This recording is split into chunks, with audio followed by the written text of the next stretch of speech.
Welcome to Riz Extra. We're speaking with former Speaker of the House, Dennis Hastert. Sir, good to talk with you. My pleasure. Nice to be with you. Let me ask you, sir, what do you think the legacy of George W. Bush will be to the Republican Party itself? Well, you know, I was there when George Bush, 6 years of his administration. I remember on, the day after 9/11, he went from a peacetime president to a wartime president. Peacetime, you're talking about health care, you're talking about education, you're trying to do real energy reform, and that had to be all put aside to make sure that we could protect the American people. And he did that. He made a commitment that we would not let that happen to this country again, and he made good on it. So I think that's how history will see President Bush, and I think that'll be his legacy. What about his foreign policy legacy to the world then? Well, I think, again, you asked the Republican Party. I think to the world, I think people think that maybe George Bush has been a little bit of a maverick. He's done the things his way. But, it's not unlike Ronald Reagan. Ronald Reagan, a lot of people hissed through their teeth when Ronald Reagan, confronted the Soviet Union and did some of the things he did, but he actually changed the dynamic of the world. Now, when it comes to the Republican Party and Senator McCain, what do you think Republican foreign policy will be? How do you think it will be defined under Senator McCain?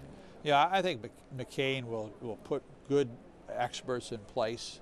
I think what we saw under the Bush administration is both Colin Powell, who had a more general open, but then Condi Rice, who was a very narrow and type of approach, and very protective, and nobody else had any input. I think John McCain will be much more open and bring real experts in, and I think he has a real sense of what he has to do in the world. I mean, John McCain spent a good part of his life in confinement in another part of the world. He understands the dynamics and what you have to do in international relations to not be in the situation that he was in.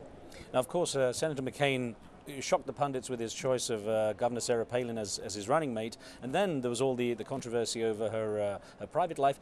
Do you feel that controversy is warranted? Look, I think what happens is the Democrats and some of the press are trying to define Sarah Palin before she has a chance to define herself. That's typical in these kind of campaigns. She's going to come back, and American people are going to love her. It's a bit tough, though, isn't it? Hypocritical, though, to preach abstinence and then have a teenage pregnant daughter. American families. Everybody knows somebody down the street, a neighbor, somebody in their own family that's had these kind of problems. It's the issue, though, of how the family comes back and deals with it. And I think they've dealt with it very well. In terms of coming back, at least making some kind of impact, what are your predictions for a post-convention bounce for the Republican Party? Yeah, I think we'll come out of this thing, and of course it's all speculation, but I think we'll come out of this thing with a bounce. But I think this is going to be a very even and very tough campaign. In the next 3 months, American people, ironic, this campaign, especially with the fight between Obama and Hillary, a lot of Democrats have primary fatigue. I mean, they've just been hit with this election stuff. Millions and millions and millions of dollars have been spent. Not so much on the Republican side, but we're going to have 3 very contentious months in this country, and people debating on who should be the next president of the United States. But that's what the American democracy is all about. That's what little d democracy is all about, and we better get the show on the road. Mr. Speaker, thank you very much for talking with us. Thank you, sir.